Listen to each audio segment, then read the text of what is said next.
Assalamualaikum warahmatullahi wabarakatuh. Salam sejahtera untuk semuanya. Saya Pali dari Inside Chamber. Kita lanjutkan lagi. Sekarang kita pada pembelajaran 2. Ya, ini halaman 163. Oke. Untuk pembahasan yang lain, ini adalah playlistnya. Ya, dengan menggunakan playlist ini maka pembahasan akan didapatkan secara urut dan runtut. Linknya ada di kolom deskripsi, ya, di bawah, di atasnya kolom komen. Ya, kalau nggak bisa dipakai linknya, langsung saja masuk ke channel ya. Masuk ke channel, terus kemudian cari playlistnya kelas 5 buku tematik. Ya, ini adalah video-videonya, ya, biar enak nanti mencari video yang diinginkan. Oke. Pembelajaran 2. Setiap warga negara Indonesia berkewajiban mengisi kemerdekaan dengan kegiatan-kegiatan yang positif sesuai dengan peran masing-masing di dalam masyarakat.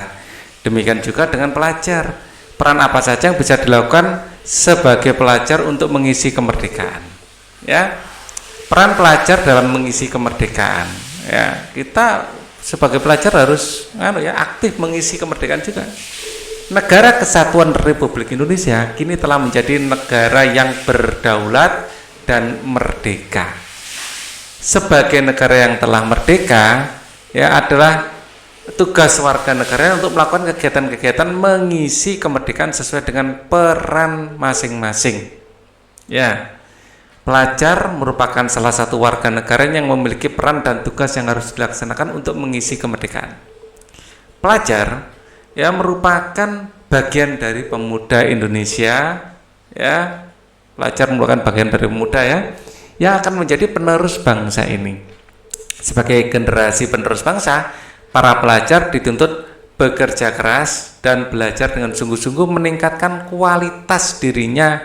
Ya, generasi berkualitas pasti diperlukan untuk memajukan bangsa.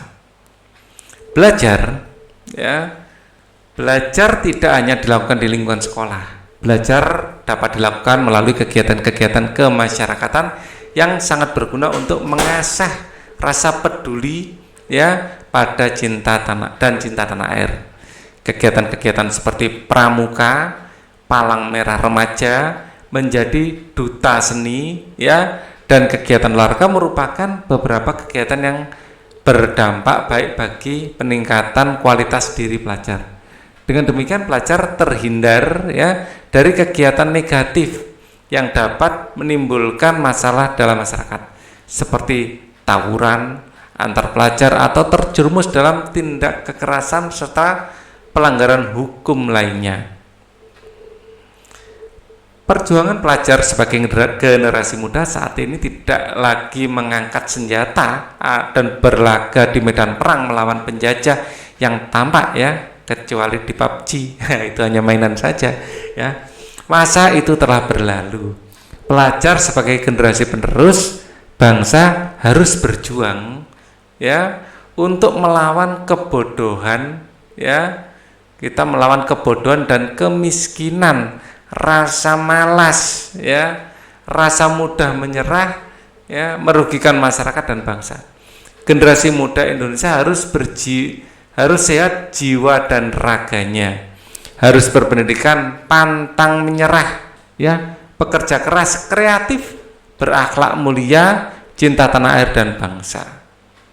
Dari bacaan di atas temukan kosakata baku dan tidak baku, lalu carilah artinya dengan Kamus Besar Bahasa Indonesia. Ya, bertanya, kalau nyari baku ini mudah. Yang saya garis bawahi merah ini sengaja ya, saya garis bawahi untuk pilihan ya, untuk baku. Ya, yang non baku, tidak baku ini saya nyari-nyari kok ya enggak ada. Ya kita cari aja lah. Ya yang baku kita pakai apa ini? Kualitas misalnya ya. Di sini ada negara, pelajar, yang saya garis bawahi kualitas saja, kualitas. Kualitas. Ya kualitas sih kayak keunggulan mungkin ya. Ya ini KBBI kualitas.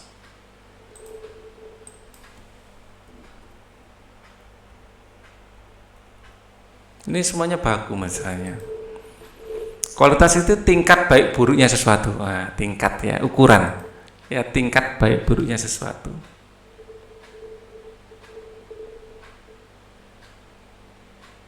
Buruknya sesuatu. itu kualitas. Coba kita cari kata yang lain. Kualitas belajar peduli. Ya, coba kita pakai ini aja ya, peduli. Yang beda-beda gitu loh maksud Pak Ali itu peduli. Nah, kita cari di KBBI apa peduli.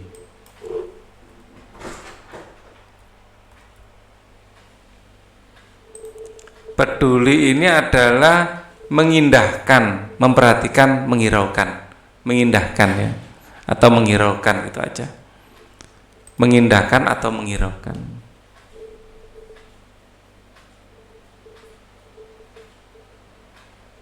Atau menghiraukan.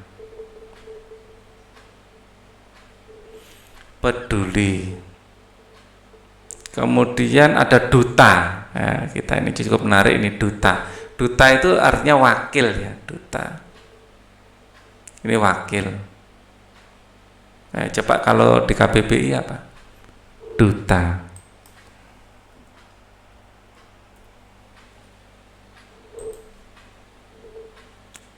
Orang yang diutus pemerintah atau wakil ya, bisa diartikan mewakili.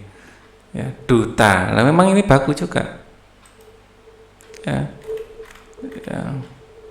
Terus negatif. Ya, di sini saya tahu negatif. Coba tawuran ini tuh ada enggak nanti tawuran negatif? Kalau ada pasti, kalau baku pasti ada negatif. Negatif itu kebalikan dari positif ya. Kalau diartikan tidak pasti, tidak tentu, tanpa pernyataan, kurang baik, menyimpang, ya dari ukuran umum, menyimpang dari ukuran umum gitu aja ya. Menyimpang dari ukuran umum.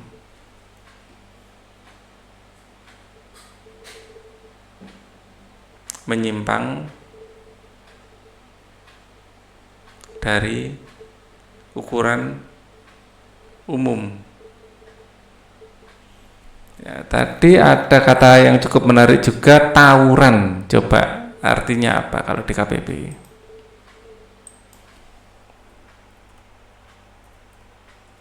Tawuran itu pertengkaran tapi melibatkan orang banyak ya. Tawuran loh, ada loh ya. Ya berasal dari kata tawur.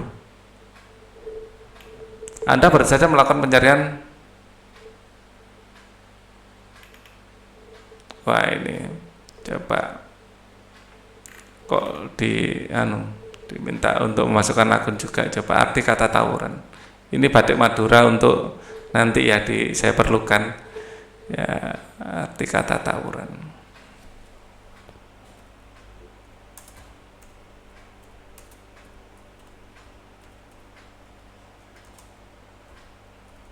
Ada beberapa situs KBBI. Kita pakai situs yang lain. Oh, nah kayak yang ini aja. Nah yang ini. Saya tawur, dari kata tawur ya, perkelahian beramai-ramai. Nah ini ada ternyata ya. Perkelahian berjamaah ini, tawuran, perkelahian beramai-ramai, perkelahian beramai-ramai.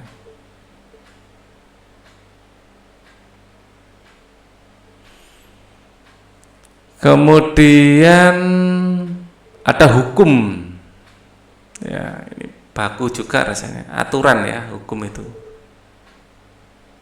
Tapi kalau di KBBI diartikan apa coba? Hukum.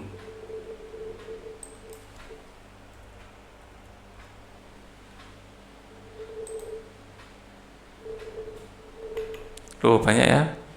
Peraturan ya atau adat ya, yang resmi dan mengikat. Peraturan yang resmi dan mengikat ya, peraturan yang resmi dan mengikat. Yang resmi dan mengikat. Nah, yang jadi masalah, jadi selama membaca Pak Ali juga mencari yang tidak baku tapi tidak nemu. malas itu ya bagus juga. Ya sudah, nggak usah maksa. Setelah itu ceritakan kembali isi bacaan yang berjudul peran pelajar dalam mengisi kemerdekaan dengan menggunakan kata-katamu sendiri. Ya, gunakan kalimat efektif. Ini kalian yang harus bercerita ya. Ayo mencoba. Salah satu peran yang ditunjukkan oleh pelajar dalam mengisi kemerdekaan adalah dengan belajar giat melakukan kegiatan yang positif. Cara informasi mengenai perilaku ya kegiatan positif yang dapat dilakukan pelajar di lingkungan berikut. Perhatikan contoh yang dibuat untuk membantumu. Di rumah membantu pekerjaan rumah, kegiatan positif ya, membantu pekerjaan rumah sehari-hari ya, membersihkan kamar sendiri ya, kamar sendiri,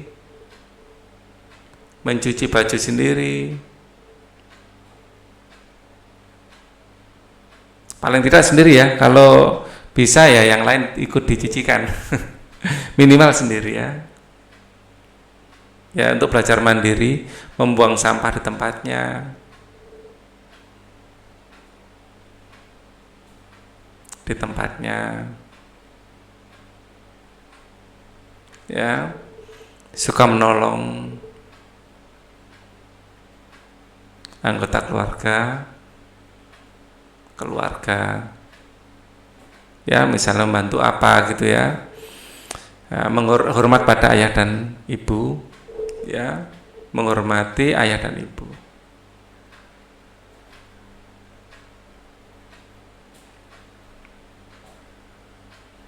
Ya, menghormati artinya juga mendengarkan nasihat-nasihatnya. Kalau di sekolah mengikuti upacara dengan hikmat dan disiplin ya, mendengarkan saat diterangkan dengan serius saat diterangkan, mengerjakan tugas dengan serius, melaksanakan piket dengan bertanggung jawab, piket dengan tanggung jawab ya, kemudian menggunakan seragam lengkap atau memakai seragam lengkap ya, mematuhi peraturan yang ada, peraturan di sekolah. Masih banyak lagi ya yang bisa dilakukan di sekolah. Yang di masyarakat melaksanakan jam wajib belajar dengan disiplin ya, datang saat ada undangan, misalnya kerja bakti ya, ikut berpartisipasi ya dalam kegiatan di kampung ya, kegiatan misalnya pentas seni misalnya, dalam kegiatan pentas seni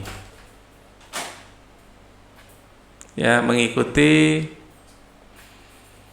Karang Taruna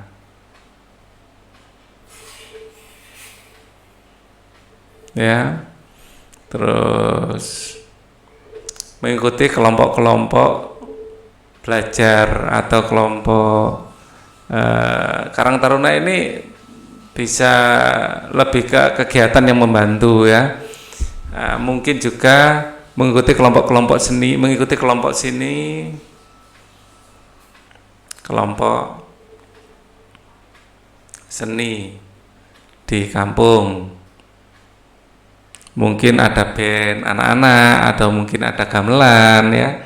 Ikut kelompok-kelompok seni seperti itu adalah kegiatan yang bagus di masyarakat ya.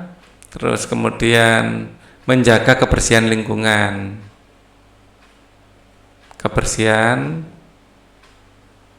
dan keamanan lingkungan.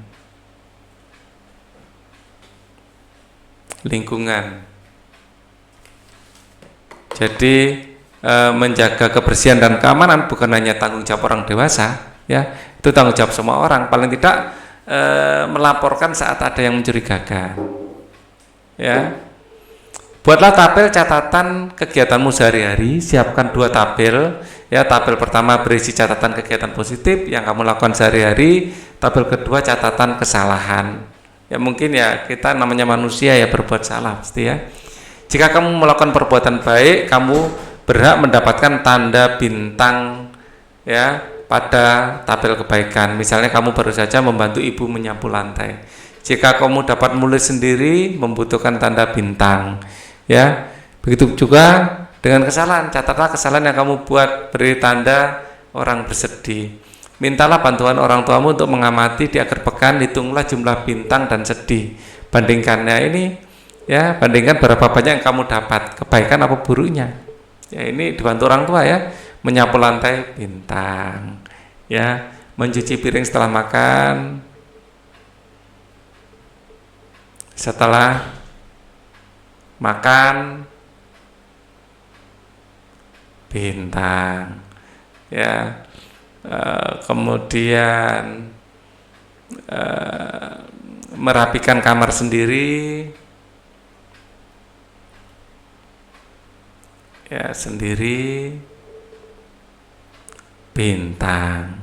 Ya, yang ini mungkin ada juga ya kesalahan bertengkar dengan saudara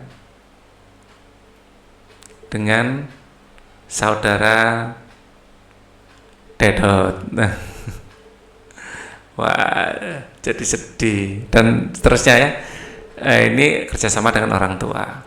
Tahukah kamu banyak kegiatan positif yang dapat dilakukan oleh pelajar di sekolah? Dengan mempelajari fenomena alam di sekitar kita, kamu dapat memahami apa yang terjadi di sekitarmu.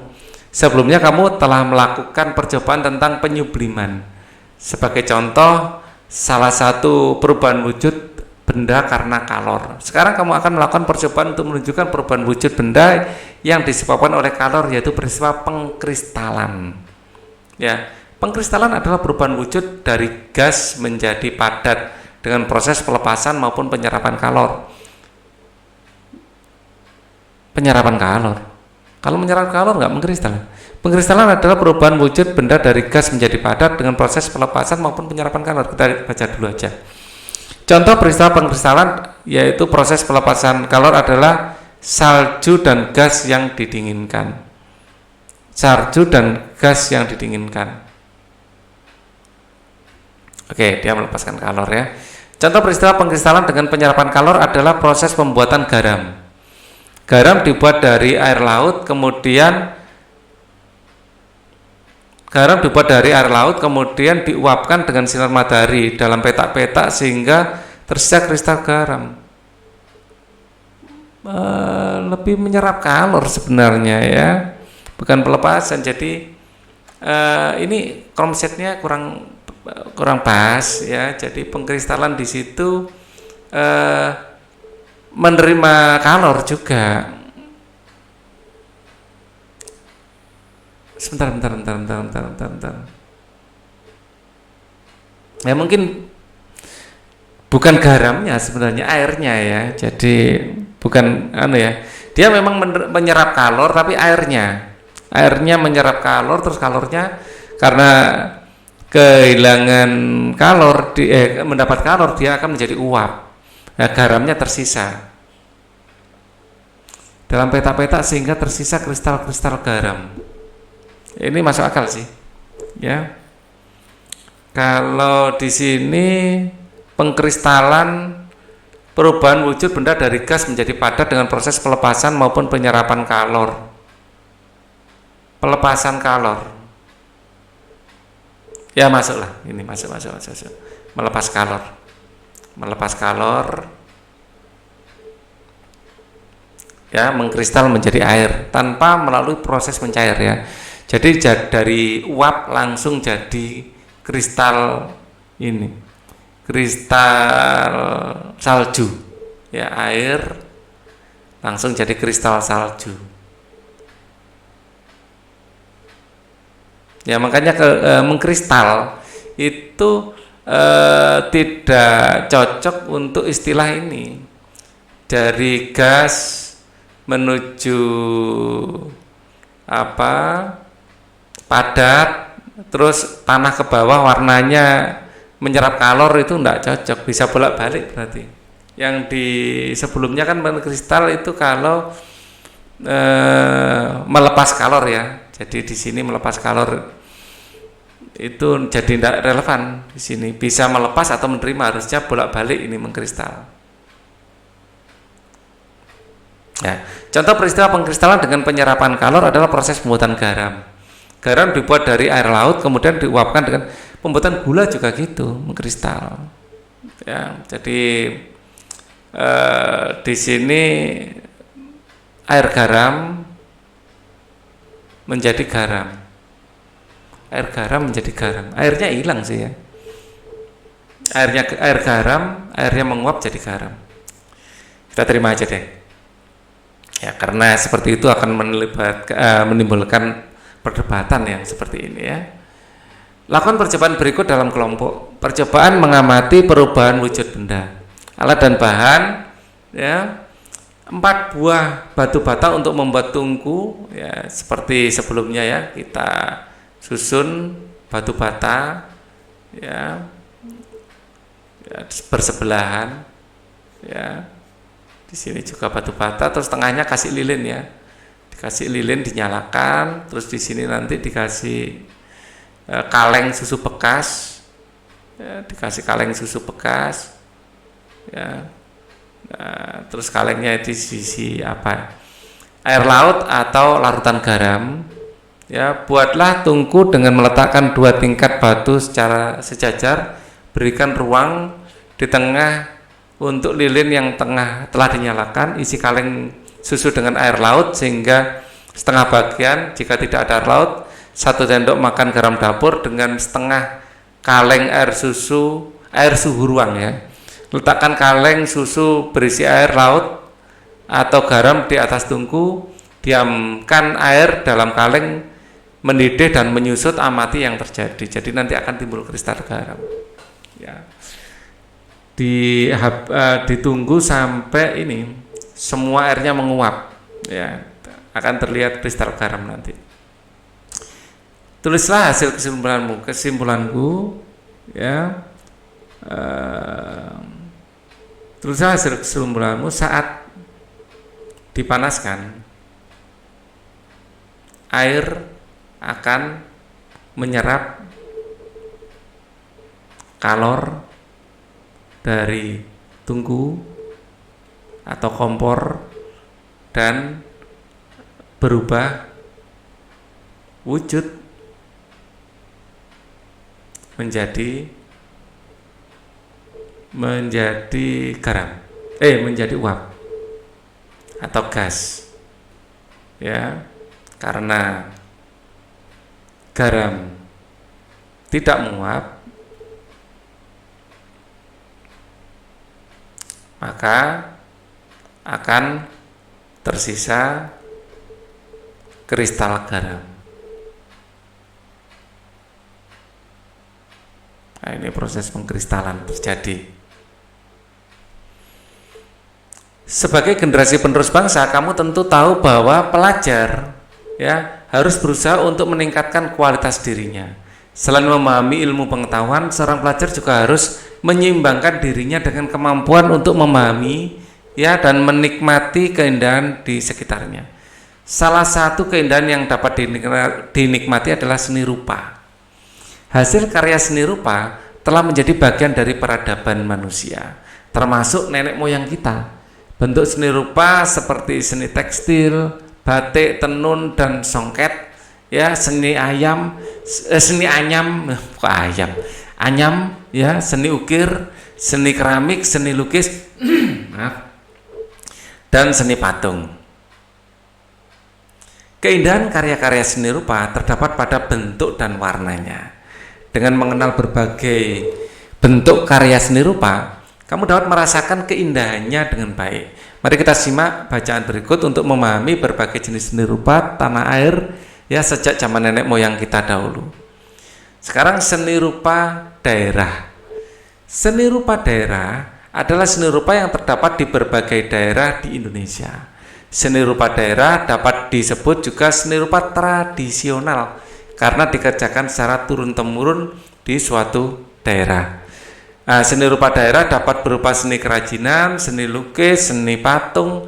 Seni kerajinan meliputi seni tekstil, ya, batik, tenun, songket, ya, seni anyam, ya, misalnya kayak tikar, ya, seni ukir, seni keramik.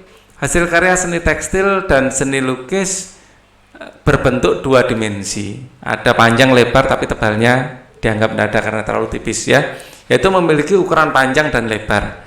Hasil karya seni anyam, ya, seni keramik dan seni patung pada umumnya berbentuk tiga dimensi. Tapi ada seni anyam yang dua dimensi, yaitu tikar, ya, yaitu memiliki ukuran panjang, lebar, tinggi dan memiliki volume. Kecuali tas gitu ya ada volumenya. Seni lukis daerah terlihat di sini, ya. Ini masih mengangkat tema budaya, ya, wayang, ya. Seni lukis adalah seni yang menggambarkan objek-objek berupa pemandangan alam, tumbuhan, binatang, manusia, benda di alam untuk menimbulkan perasaan keindahan. Seni lukis daerah mengandung nilai-nilai budaya yang berkembang di suatu daerah. Salah satu seni lukis daerah yang terkenal adalah seni lukis Kamasan dari Bali. Kamasan adalah sebuah desa di Kabupaten Klungkung yang sebagian besar penduduknya berprofesi sebagai pelukis. Seni lukis Kamasan merupakan seni lukis klasik yang biasanya bertema kisah pewayangan, kehidupan bangsawan, dan dongeng binatang.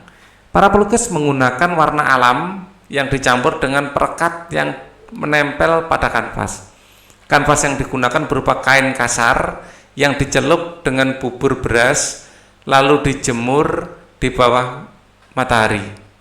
Setelah dijemur, kain digosok agar permukaannya halus dan siap untuk dibuat sketsa. Selain seni lukis daerah dari Kamasan, seni lukis kaca Cirebon juga merupakan seni lukis klasik yang menggunakan bahan dan teknik yang berbeda. Ya, ini dari Cirebon.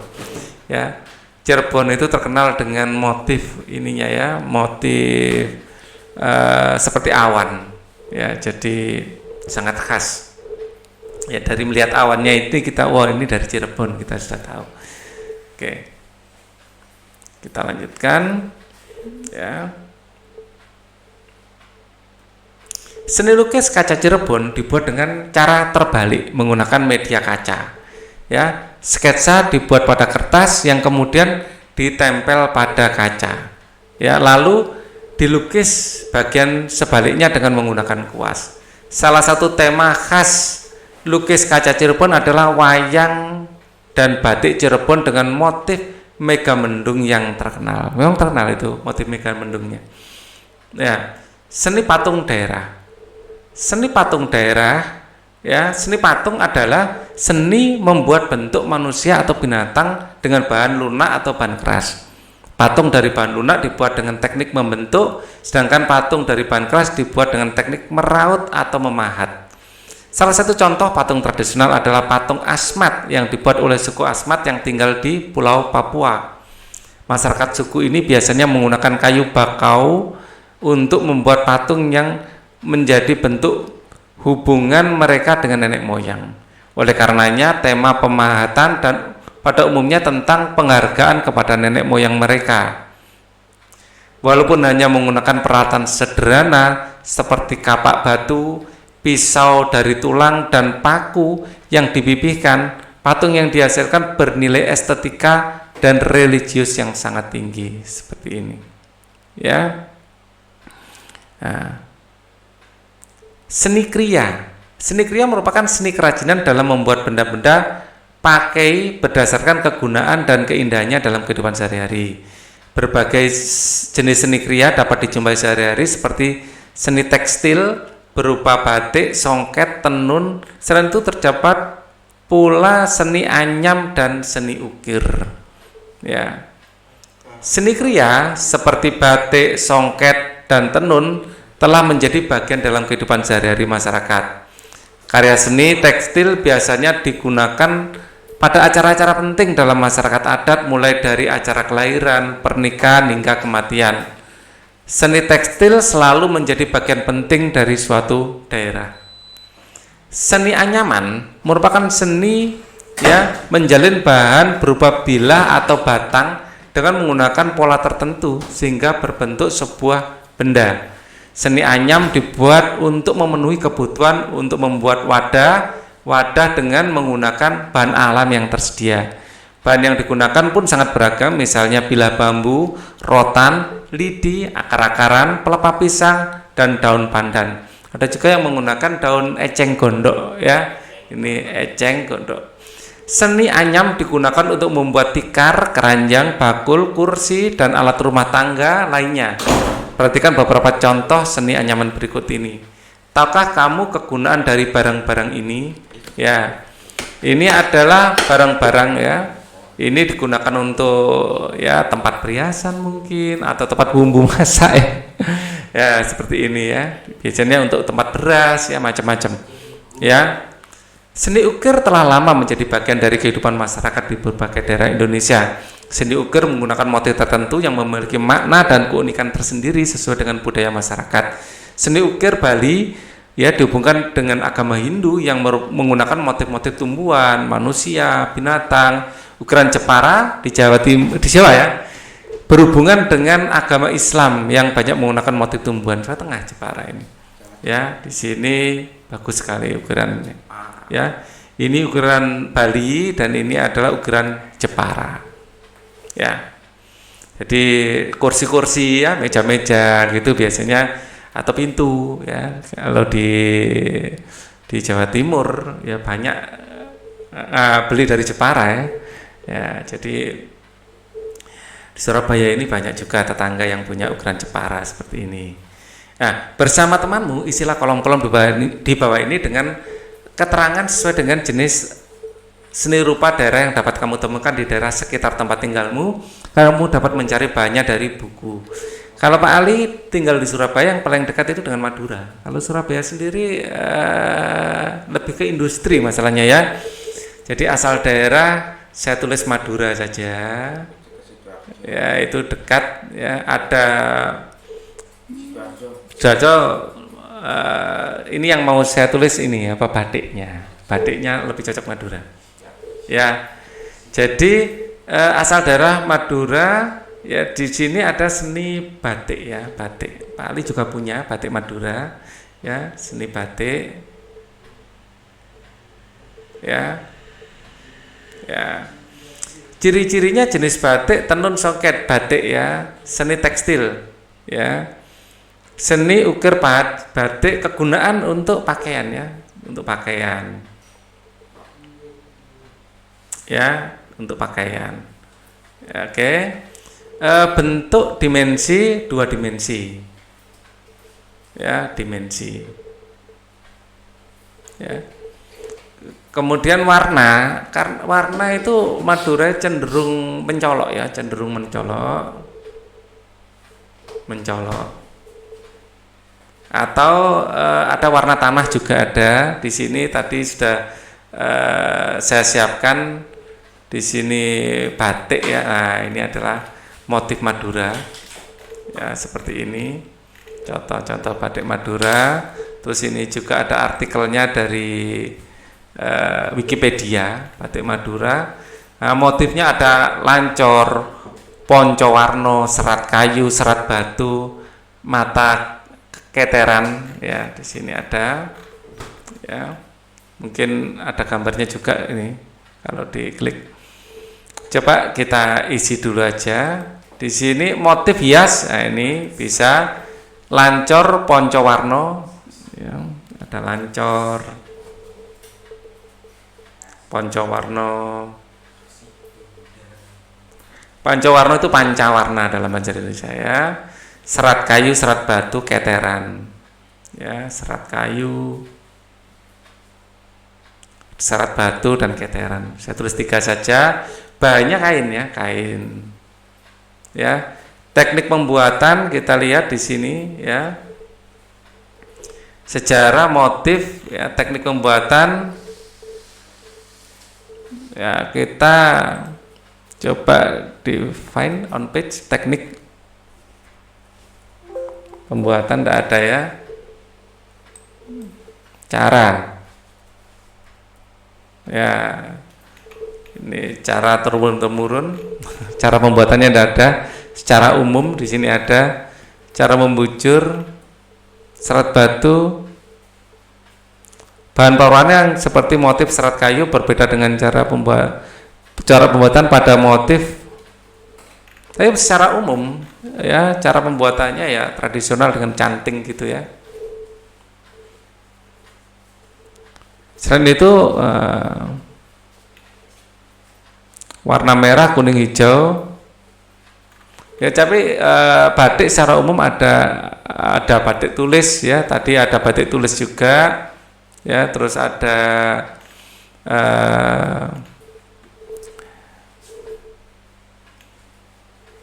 di sini cara pembuatannya enggak ada ya. Tapi secara umum ya dilakukan dengan cara tradisional seperti itu ya. Teknik pembuatan cara tradisional ya, cara tradisional dengan canting ya. Ada juga dengan cara batik tulis